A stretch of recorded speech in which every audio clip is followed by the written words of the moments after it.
Aka bular nihoyatda kuchli boksyorlar bo'lganda, men u payt meni o'pitim yetmaganda, men bu yerda aka oddiy bolalar yutib borganman, meni o'pitim yetmaganda u payt ular tushadigan darajada keyin Shohruxga o'zini man telefon qilib, nimaga o'zing tashlagansan, nimaga aytmading ular desam desam, u aytmagan. Nomishim mana shunaqa mayda-chuyda narsalar uchun keyin Shohrux ham meni yomon ko'rib qoldi yuziga aytgani uchun. Keyin sanitар bilan sudlashishni boshladi. Men o'sha yerda ham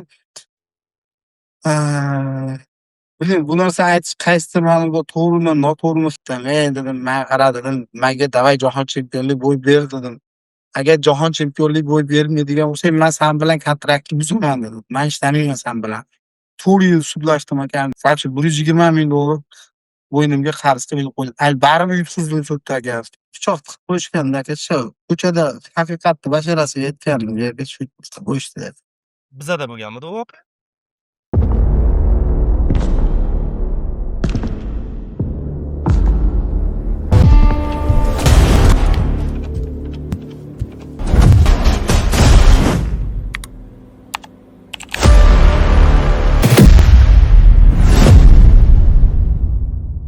Assalomu alaykum. Yaxshimisizlar? Sog' salomatmisizlar? Bugun MMA bo'yicha gaplashmaymiz. Bugun boks haqida gaplashamiz. Ancha yillardan beri 2016-2017-yillar niyat qilgandim, xudo xolasa intervyu qilaman deb. U payt endi kasbim boshqa edi, lekin shu sohaga o'tishim aniqroq bo'lib turgandi. Akamga iltimos qildim, yo'q demadilar. Rad qilmaganlar uchun rahmat aytaman. Shohjahon Ergashev aka, assalomu alaykum. Assalomu alaykum aka. Rahmat. Inson bo'ldim. O'zim so'rab oldim. Sizdan banda qancha intervyu olasiz deb. Ya akajon, men o'zim ko'p yozganman sizga. Nariga blog bo'lib qolgan akkauntim bor-da. Endi akajon, ozgina savolchalar bor. Va internet savol berishdan oldin Instagram, YouTube tiklayman hamma sportchilar bilan va maksimal darajada pozitiv olib borishga harakat qilaman. Lekin sizni Instagramingizda, YouTube'ga tiklasam faqat janjallar, urushlar kelib chiqdi-da. Shuning uchun shu borada savollar bor. Mabodo qaysidir savollarim yoqmasa akajon, keyingisi desangiz, sразу bemalol aka. o'tib ketaveramiz. Ana telefon qilib aka ko'rishib olaylik, lokatsiya tashlang desangiz, oldindan aytib qo'yaman, davleniya ham bor aka. Xo'p, birinchi bo'lib bilaman, hamma ko'p joyda aytgansiz bu narsani, o'zim ham eshitganman, lekin bizlar bilan birinchi suhbat bo'lganligi uchun bu odat bizada. O'sha sportga kirib kelish tarixi, nechinchi yil, kim tomonidan, qaysi sport bo'lgan, aytib bersangiz yaxshi bo'lardi akajon. Aka, men sportga 3-sinfligimdan kelaman. Oldin uyda dadam bilan trenirovka qilganmiz. Keyin o'sha Rapponda trenirovka qilganman. O'zimizda qishloqda. Hozir Farg'ona viloyati Beshariq tumani Rappon qishlog'idanman. O'sha yerda tug'ilib katta bo'lganman. O'sha sborniy komandaga kelgunimcha o'sha o'zimizda Rapponda trenirovka qilganman. 2005-yil Milash Shunish bo'ladi. Eng kichkina yoshlar o'rtasida O'zbekiston chempioni bo'lganimcha o'sha yerda trenirovka qilganman. Keyin 2005-yilda Qashqadaryoda O'zbekiston chempionati bo'lgan. O'sha yerda O'zbekiston chempionatida 2-o'rinda olganman. O'shandan keyin sborniyga o'sha zbor bo'lib o'sha Rapponda trenirovka qilganman. Birinchi o'zi ustozim dadam bilan birga trenirovka qilganman. Keyin undan keyin ustoz Majidov bo'lgan. Shunaqa qilib sekin sborniy komandaga o'tganman. Sborniy komandada birinchi Marat Galiyevich bilan, keyin Молодежка Do'fayti Mansur Mahmudov bor edi. Sharof Xudoyberdiyev bo'ldi. Option keyin 2016-yildan keyin yana Marat aka sborniyga bo'ldi, To'lqin aka bo'ldilar. Keyin o'shani hamma pokoleniyada mana shular bilan birga ishlaganman aka. Mansur aka Buxorolik akani aytyapsiz-da? Ha, Mansur Mahmudov. O'sha payt Mansur aka Молодежкаning главный treneri bo'lgan. Biz Ukrainaga Kubok Donbass degan musobaqa bo'lgan. 2009-da bilmayman, Ukrainaga ketganmiz. O'sha paytlari Mansur aka olib borgandi bizni Ukrainaga musobaqaga. O'shandan keyin уже Mansur aka bo'shadilar, nimadan yoshlari katta bo'ldi bu. Ketdilar. Undan keyin Marat aka global trener, keyin Marat aka ham yoshlari katta bo'ldi. Keyin To'lqin aka o'tdilar shekilli hozir. To'lqin akam Xavskor boks global trener. Bu mana shu pokoleniyani hammasini 2000 hozir aytaman 2008-2009dan buyog'ini hammasini bilaman. Işte kim global trener bo'lgan, hamma sborlarga borib yurardim. Yo, Mansur akaga Olimpiadaga men ham borardim. Chilonzordagini aytyapsiz-da? Ha, Olimpiya o'sha Mansur aka 2000 hozir точно qaysidir yillarda 1-2 yilga bir nimaga adashgan bo'lishi mumkin. Chunki men u paytda уже 2009 2010'dan keyin men уже bu yerdan ketib, Moskvaga kelib ishlashni boshlaganimda, endi baribir yillarida sasoylashishim uchun 15-16 yillik narsa 1-2 yil farqini nima qilmasam, asosiy ko'p narsalarini hozir manimcha to'g'raydi. Xo'p, akajon terma jamoada bo'rdim deyapsiz. Aha. O'sha payt, bu yosh boksyorlarimiz, yosh boks ustalarimizni mashhur qilgan o'sha olimpiadaga, 2016-yilgi olimpiadaga nima uchun siz bormagandiz? Bunga sabab nima edi aka? Aka, men 2016-yilgacha 2011midi, 2012-yili bir men u paytda уже Rossiyada ishlardim. 2012-yili O'zbekistonga borib, O'zbekiston chempionati 2011-yil borib, Jizzaxda O'zbekiston chempionati bo'lganda finalda yutqizdirganman, ikkinchi o'rinda olganman. Polfinalda bitta Akrom degan bola bor edi. Farg'onalik, shu Akromni yutganman-da. Finalda Qobil Bobojonov degan bola bor, andijonlik, o'sha Qobilga yutqizganman. Bu tarafda o'sha payt уже rosa bizda 64 kiloda zo'r nima ketardi-da. Sanjar Rahmonov bor edi, andijonlik. U Las Vegasda trenirovka qilib yurardi. Sanjar aka birinchi nomerda ushmagandi. Qobil keyin bizni vesimizda birinchi o'rinda olib turib, finalda meni yutgandi. Shu men ikkinchi o'rinda bo'lganman. Men polfinalda Akrom degan bolani yutganman. Mamajonov Farg'onalik. Nima Qobil polfinalda Shahramni yutgan Giyasovda. O'shanda Qobil Bobojonov birda olgan, men ikkinchi olganman. Keyin oradan bu dekabrda bo'lyapti. Bu musobaqa noyabrdami, keyin уже may oyida Jackson bo'lyapti, Sidney Jackson Toshkentda bo'lyapti. Keyin Jacksondan yana boshqatdan xuddi shu sostav tushyapti, lekin bu safar chempion Doston Turdiyev bo'lyapti, andijonlik. Men Dostonga finalda yutqizdiryapman. Doston bilan Qobil polfinalda o'shyapti, narida setkada o'shyapti. Unda Doston Qobilni yutib chiqyapti. Bu tarafda men Shahramni yutib chiqyapman finalga. Unda mana shunaqa nima bor edi-da, bizda pokoleniya o'sha payt 2012 bo'lyapti bu narsa. 14 yil oldin bu narsa aka. Shahram tushundim. 16-yilgi olimpiadada ketishdagi janglar emas-da, bu to'g'rimi? Yo'q, olimpiadadan oldin, mana shu 2012dan bu yog'ini aytyapman-da. U paytlar bilan bir borib tushib keldim O'zbekistonga.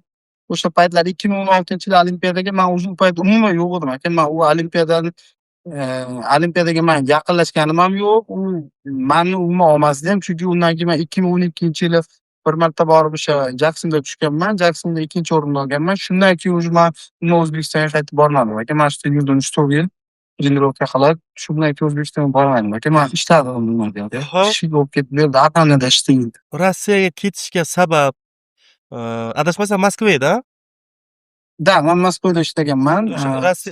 Bu yerda men Moskvaga boks uchun kelmaganman. O'zi asli tagi. Endi bu meni taniydiganlar hamma biladi. Men oddiy oilada katta bo'lgan bolaman, to'g'ri. Men ishlagani kelganman bu yerga. Hech qanaqa bu yerda boks tushaman deb kelmaganman. To'g'ri, yaxshi boksyor bo'lganman, kelib bu yerda polni ishlab yurganman.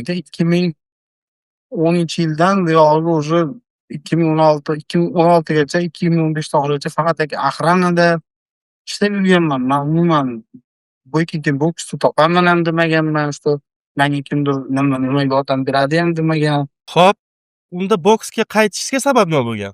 Soqqani urib yurgan bo'lsangiz Moskvada. Endi bu paytda soqqani urib yurdik, ish zo'r edi.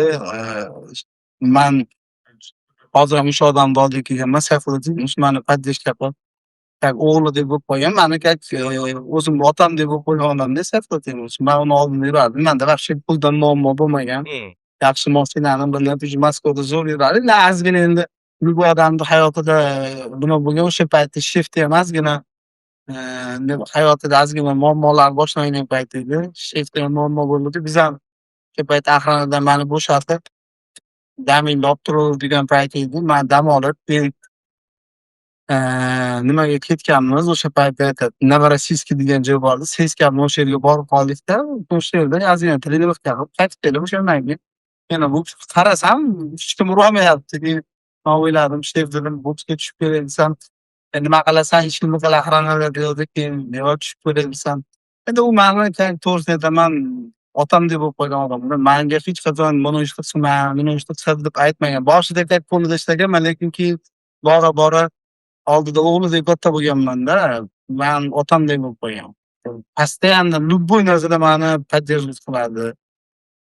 Mani so'kib ham nima qilgan, yonimda eng yaxshi joylarda qo'limdan yetalab olib ketgan odamda. Как bitta odam farzandiga nima qilsa menga shu ishlarni qilgan odamda u odam. O'shaning uchun menga hech narsani yomondan so'rab olib bo'lmagan. O'sha paytda aytgan, bo'ldi ancha tushmading. Nima qilasan, ishing yaxshi qilishlar nima bo'ldi deganda, yo tushgim kelyapti desam, bo'pti tush bor degan. Keyin o'sha paytda Oleg Bogdanovskiy menejerni chaqirib, unga bo'y bergin degan. Ikkita bo'y berganda ikkalasini ham nokaut qilganman. Keyin shu bilan yana qaytib bizni Borvaga jo'natdi. Endi bu yerda mani hamma kerak bo'lsa jahon chempionlariga berilmaydigan sharoitni menga qilib berganda, men faqat trenirovka qilib, chunki men boshlardim uni o'ynab yurardim deb edi. Menda hamma narsa zo'r edi. Shuning uchun balkim men ishlamasdan zo'r yurib trenirovkaga ham shu zo'r bo'lib ketganman o'sha paytda ya'ni. Erkatoy.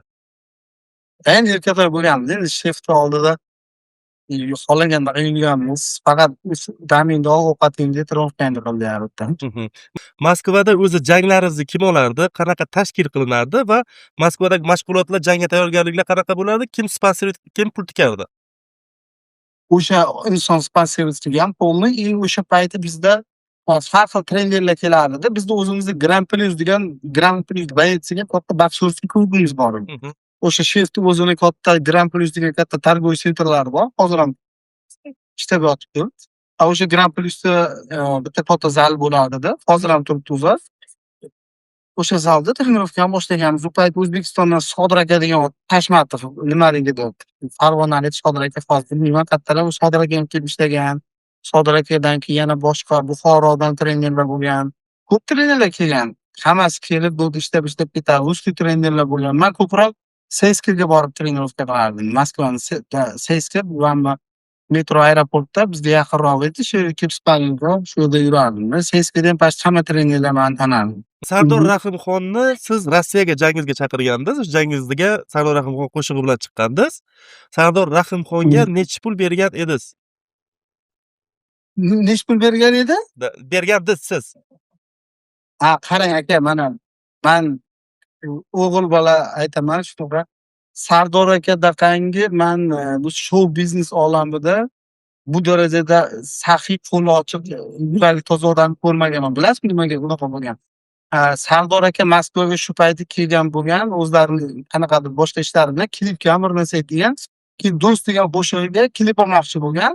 O'shanga o'zlari meni chaqirgan. Shu kelgan men seni klip olaman. Nabarot menga o'sha paytda chaqirib o'zlari menda umuman pul haqida gapirmay, u hech narsa emas. U bu jangdan keyin u jang o'tgandan keyin qanchadir vaqt o'tdi, men Amerikaga ketdim. Amerikada jangda yutganimda o'sha qo'qonliklar bizda Besharovlar yaxshi biladi. Besharovda Rabqon degan joyiga borib, aka kechqurun birga ketganmiz Sardor aka bilan Qo'qonga.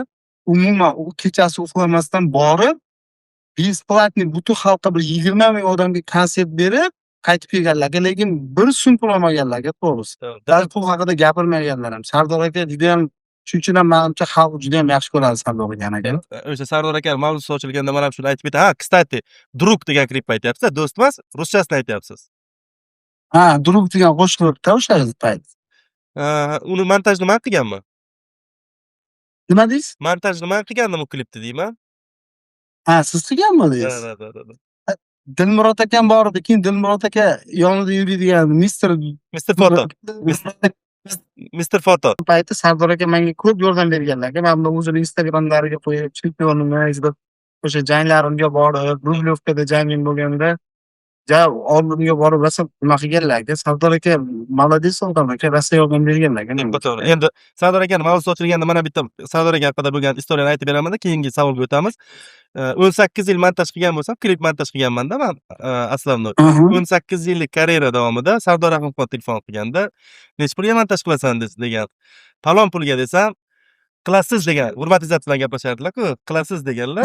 Keyin men "Falon pulga" desam, "Bo'ldi, men sizga pismadon pul beraman" degan. 3 barobar ko'p pul aytganda. Keyin faqat zo'r qilib bering, iltimos deganlar-da. Va, birinchi tanishuv bo'lganda, prям shokka tushganman. 18 yil ichida bitta Sardor Rahimxon shu ishni qilgan. Yo, Sardor akam o'zi qo'li ochiq odam. Xalqqa ko'p nima qilardik. O'sha paytda ham bo'lmasa Sardor akam o'sha paytdagi narxi ham to'g'risini aytaman aka, yaxshi pulga viloyatlarga to'yga chiqardi. Rosa Sardor aka gullagan payti edi aka. Haligi bitta qo'shig'i bor edi, Sanamjon degan qo'shiq aytardilar. Shunaqa zo'r bo'lgan payti edi aka. O'shanda Qo'qonga borib besplatniy butun xalq aka bir 20 ming odam yig'ilgan aka. O'sha bizni Rapponiga yaxshi bo'ladi. O'sha katta choyxonani oldiga shunday odamlarni yig'ib, xalqqa bir 2 soat, 3 soat просто besplatniy konsert berib kelganlar aka. Sardor aka respekt odam, nima deydi, menga juda ko'p yordam bergan o'sha payt. Meni tanishimga o'sha paytda endi Instagramga kirib kelgan paytimizda o'sha Sardor akaning hissalari katta bo'lgan aka. Sanamjonni ham montaj bilan qiynman.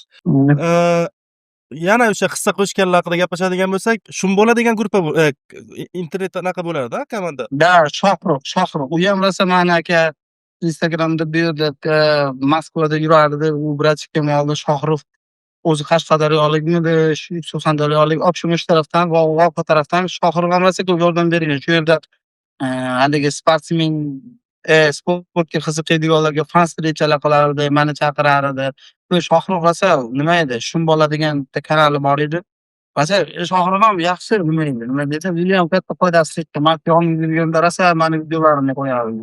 U bilan qanaqadir oxirida problema bo'ldimi deyman-a siz bilan?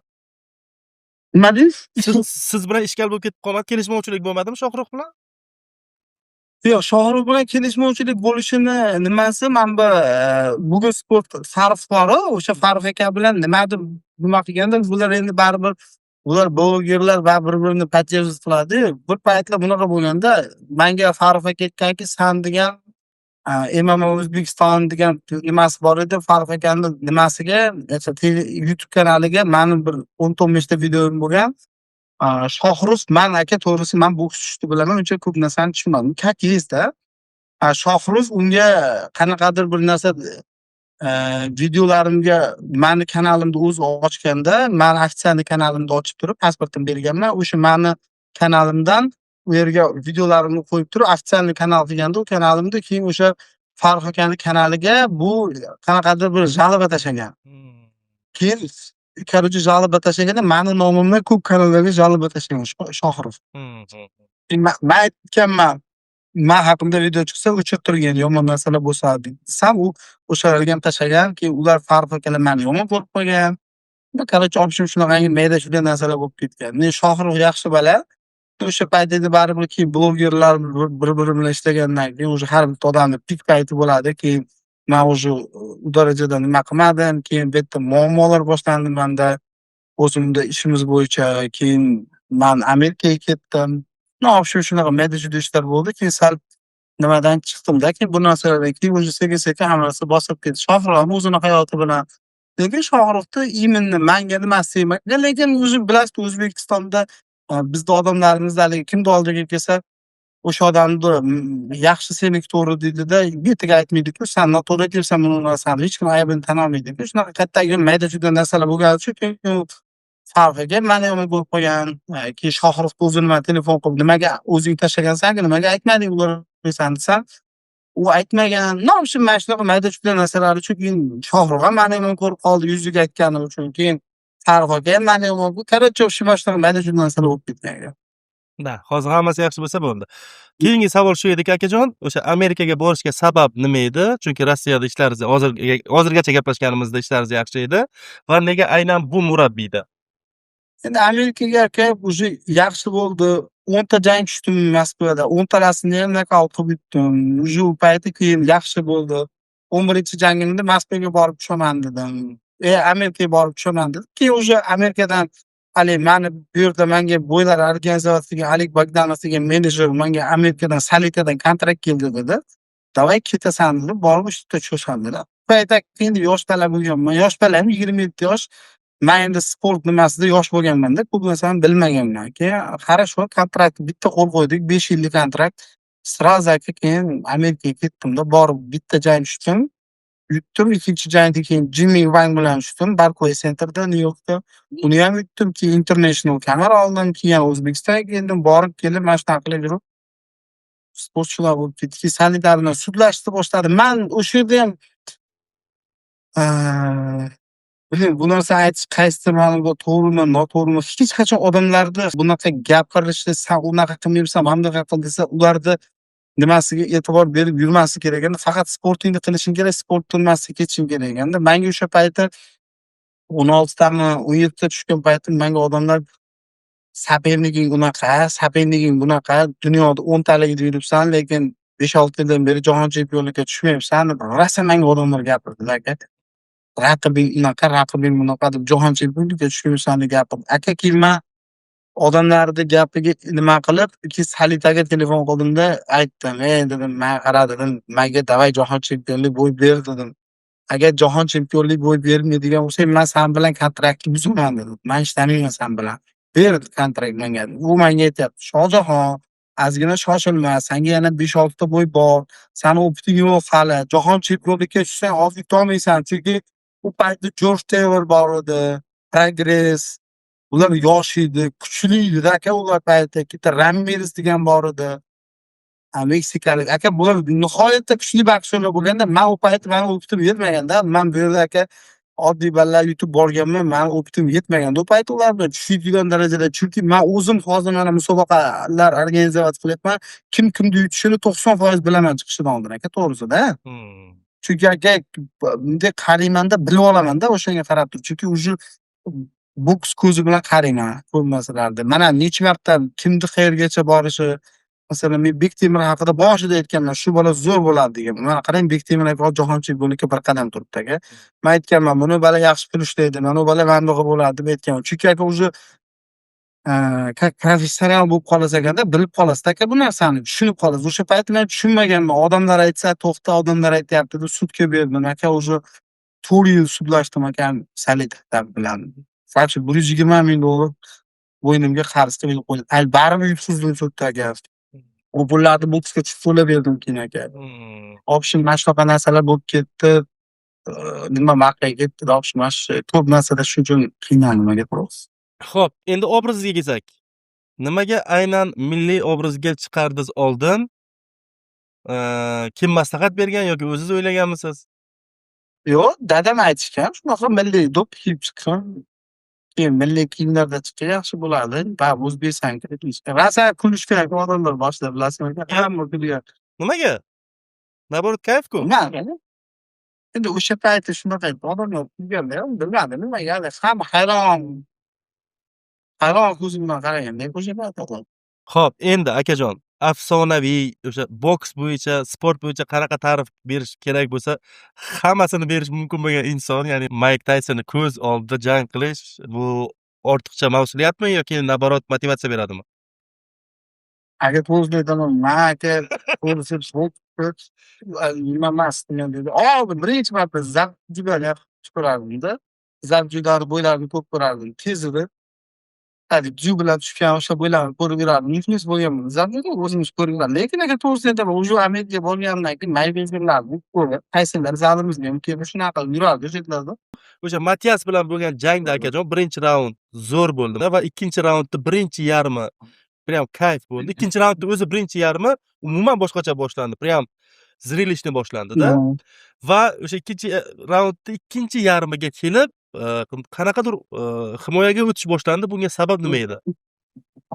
Aka men o'zim jahon chempionlikka o'zi jahon chempionlik aka bunaqa narsa-da. Million odamlarni ichida bitta ikkita odamga belgilaydigan narsa-da. Jahon chempionlikka tем более Las Vegasda tushish aka bu mikazmda aka bir qanaqadir Alloh sizga nazar solmasa juda katta mehnat qilgan odamlar ham bunga tusholmay o'tib ketganlari ko'pda aka. Menga shu narsa berildi-da o'sha payti. Men o'yladim, davay. Men o'shandan ozgina oldin bir 5 oylik ko'rib oldim. Aprel oxirida, mayda boshida menga pichoq tiqib qo'yishgan oyog'imga aka. O'shanga sabab nima? Nima sabab bo'lgan? Endi aka shu pichoq tiqib qo'yishganda aka shu ko'chada haqiqatni basharasiga aytgandim, yerga shu tiqib qo'yishdi. Bizada bo'lganmidi u voqea? Yo'q, Moskvada bo'lganda. 5-dir aprelda bo'lgan edi. Men noyabrda aprel oxiri 29-sida kistosi bilan bir серьезный travma oldimda. 4tami katta tiqqanda oldi tarafimga 4 ta joyimga tiqqanda, arqamda 3 ta joyim, son tarafimga ishonchim qattiq tiran bo'lgancha qon ko'p yo'qotganman. Ayda ko'p qon ketganda o'shani hisobiga kuchim kam edi. U восстановление bo'lmasdi. U просто men o'yladim 2 raund, 3 raundda balkim oldiraveраman, qattiqroq harakat qilib deb hamma kuchimni berdim. Uni baribir jahon chempionlik, Matias kallasi temir, yiqitoman, o'xshamadi aka. Endi bu sport aka. Harakat qilganman, lekin To'g'ri. O'zi endi to'g'ri, misol balki qanaqadir kutish yaxshi emasmi? Ya'niki, Ruslan Chagayevning ham karyerasida shunaqa jang bor bilsangiz. Endi pichoq tiqilinmagan-u, anaqa bilan, Klichko bilan jang qilishdan oldin mazasi bo'lmagan, to'liq tiklanmagan holda, u ham misol shunaqa zo'r jang, mana siz ham raqibingizni o'zizdan ta'riflayapsiz, yaxshi jangchi edi deyapsiz, ham jahon chempionligi misolda hamma kutadigan janglarda, misol shunaqa janglarga kuchli tayyorlanib chiqish kerak emasmi aslida? Mayli 1-2 yil yo'qotilinsa ham. aka kiyim berish qiyin bo'ladi aka. O'zi hammasi boshqa tarafdan qaraganda shunaqa deb o'ylashingiz ham mumkin, lekin aka imkoniyat har doim berilavermaydi aka. Shu bir marta berilganda urish kerak aka. O'zi aka man chempionlik jangini aka 4-5 yil kutdim. To'g'ri. Shu paytga to'g'ri keldi, berdi, banglatdim aka. Men o'yladim endi o'shanda ham endi mana aka 7-8 oydan beri endi o'zim kelyapman aka. 2 ta yoz o'tkazib yaxshi bo'ldim aka to'g'risi. Men aka bo'lmasam полный hali tabiiy narsalar yeyman, ichmayman, chakmayman, normalniy yashayman. Здоровый образ жизни. Kechasi ko'p ko'chada yurmayman. Men taniganda yaqinlarim biladi. Bunaqa 1-2 ko'chada yurmayman aka. Постоянно uxlayman vaqtida uyga kelib. Endi shunaqa bo'lib turib, sog'lom bo'lib turib, shunchada bitdi-da men oyog'im aka. 2 ta yozda o'tkazdim-da. Endi shunaqa bo'lishi kerak ekan, bo'ldi. Men o'ylayman, o'zi izначально sportsmenni birinchi o'rinda tarbiyasini yaxshi qilish kerak. Shu mana shunaqa bu tarbiyasizlikka kiradi o'zi. Asli sportchi uchun kechalari uxlamasdan yurish, hali qattagi odamlarga qo'shilish bu sportsmen tarbiyasizligi deb o'ylayman. Tarbiyali bo'lish kerak. Men shu tarafdan. Birinchi o'rinda tarbiya deganda mana shu narsani tushunayapman. O'zi hozir sportsmen tarbiyali bo'lishi kerak degani bu intizom. Mana shu kechada yurmaslik kerak, keraksiz odamga qo'shilmaslik kerak. Mana shu narsalarni qilsangiz, уже yaxshi sportsmen bo'lasiz. Alloh hech qaysi bandasini bir-biridan zo'r qilib yaratmagan aka. Men qilgan ishni siz ham qila olasiz. Siz qilgan ishni men ham qila olaman. O'shaning uchun o'ylamaslik kerak. To'g'ri yursangiz, o'zi Xudo beraveradi aka. Vaqtda bilan. Может, ozgina kech bo'ladi, lekin beradi. To'g'ri. Aslida kech emas, o'sha vaqtda bo'ladi. Ha. Mani bu jangda e'tiborimni tortgan narsa shu bo'ldiki, himoyada, misol endi bizaga o'rgatishganda, endi men o'zim uchun borib yurganman, kompyuterda ko'p o'tirganligim uchun yengil shug'ullanardim. Mana bunaqa qo'lni qo'yardik-da. Matias bilan bo'lgan jangda sizda qorinni yopib turib va o'ziz egilgandingiz. Bu qanaqadir himoya, qanaqa bu yangicha uslub? Yo'q aka, просто men charchagandim. Pechenimga udarib qo'yib, pechenimga ko'proq udarib qo'ymaydi. Meni boshim yaxshi udarib ko'taradi aka, men yiqilmayman cho'pchak, to'g'risi. Даже shu cho'pkanlarga bir marta knockdown qilib qolaman aka, men cho'pchak yiqilmayman aka. Ha, Boshim temir. to'g'ri. Allohga shukr. Har doim shunaqa bo'lsin. O'z aytdingiz mana shu borada savolki, siz jangni to'xtatishni jang paytida o'yladingizmi yoki burchagingizga borgandami? Yo'q, jang paytida o'yladim aka. Qarasam oyog'im umuman yurmayapti. Ko'p udarib qo'yaveryapman. Aka u boshimni orqa tarafiga ko'p uryapti-da, enkayganimda aka, menimga ko'p tegyapti deb o'yladim. Agar oxirigacha yuraverasiz, lekin aka sog'liq ketadi aka. Qattiq udarib qo'yaversangiz, уже miya buyasiga qon tuyulib qolishi mumkin. Bu kimga nimani isbotlaysiz aka? Уже isbotlaganimcha isbotladim aka. Bitta o'zim o'sha yergacha yetib oldim. Ba'zi odamlarga isbotlolmaysiz aka. Nimanidir isbotlasangiz, siz o'zingiz uchun o'zingiz isbotlashingiz kerak aka. Odamlar baribir tushunmaydi. O'shaning uchun fikrim shunaqa bo'ldi. O'sha keyin bo'yda-bo'ydaki uyga bordim, aytdim oyog'im yurmayapti baribir. To'xtatinglar dedim. Qiynalyapman. Jang paytida raqibingiz g'alabasini nishonlayotgan paytda siz to'xtatdingiz-da, uni qulog'iga nimadir dedingiz kelib, o'sha nimani deyilganini esla bilasizmi yoki emotsiyada chiqib ketganmidi u gaplar? O'zim har doim yutgandan keyin jangda qo'lni bundoq qiladi, osmonga qarab g'alati va qanaqadir o'yini bor-da. O'shani qilganda endi mani oldimda men oldiga bordim debdim-da, bunaqa qilma, bu bor, bu yerda unaqa qilmadi dedim-da. Chunki kelishib nimada turganimda, chunki qo'lida hech narsa kelgani yo'q edi. Boshida agar men sog'lom bo'lganimda, işte yaxshi o'zi berganimda unga yaxshigina problema qilardim, işte unaqa bo'lmasdi. Menga yoqmadi o'ynagan. Keyin aytdim-da, bor dedim, nariyoqqa bunaqa men bilan qilmagin dedim. Yana qilay turib yana aytdim-da, endi tushunayapsanmi, o'xshamay bunaqa dedim. Nima uchun qo'l ko'tarishgacha qolmadingiz akajon? Aka bizni qo'limiz sahardan tepada bo'lgan aka, biz pastda bo'lsa qolamiz. Qolmang degan ma'nosi. Vau! Zo'r gap bo'ldi. Men unaqa nima qila olmayman, nima dedi, qabul qila olmayman. Mani o'zi boks-ku, kim foydalandi. Men qabul qila olmayman dedim.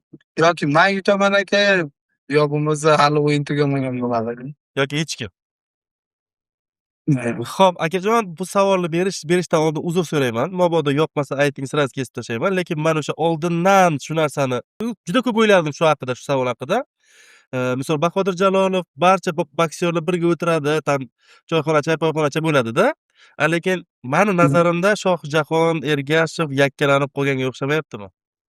O'zi atrof Men aka, men tushundim nima bu gap nima haqida ketyapti. Tushunayman, nimaga unaqa.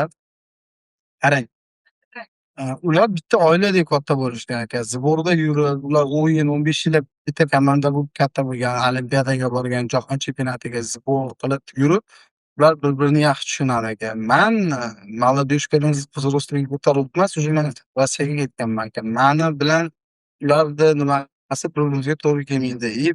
Men ular bilan yashamaganman aka, zborlarda birga. Endi o'zi bir-ikki marta borib kelgandirman, lekin u bir-birimiz bilan unaqa yurmaganligimiz uchun men ular bilan yaqin bo'lib ketolmayman. Chunki yillar davomida yashagani uchun aka, ular oilada bitta semya bo'lib ketgan. Men ularni ichida bo'lmaganman-ku.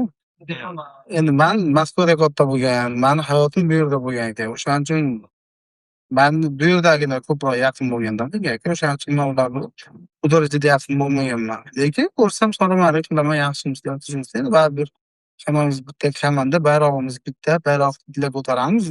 Men o'shaning uchun ular bilan ko'p masalan choyxonaga borganman. Ta'birda ko'rishib bo'ldi. Men u darajada yaqin bo'lmagan to'g'risi. Xo'p, Toshkentda Bektemirni ko'p ko'rib turamiz, ikkalamiz bitta tomonda turamiz. Yonimda podyezdda turadi. Ko'p ko'rib qolaman Bektemirni. Shahram G'iyosov Shohjahon Ergashev bilan jang qiziq emasligini aytdi. Shohjahon Ergashevga Shahram G'iyosov bilan jang nima uchun kerak? Hozir mana shu birinchichasi deylik. Birinchi qismi tugadi. Bir hafta 10 kunda xudo xolasa ikkinchasini ko'rasizlar. Bunga sabab Shohjahon Ergashev Moskvadalar, bilasizlar. Telegram bilan ozgina muammolar bo'lyapti o'rtoqlar. Shu uchun как seriya qilamiz buni. Balki keyingi katta intervyularimiz ham shunaqa bo'lib ketar. Sababi taxminan 1,5 soatlik intervyu edi. Hozir birinchi qismi bir hafta 10 kunlardan keyin nasib qilsa ikkinchi qismini qo'yamiz. Bo'lmasa, endi uzr.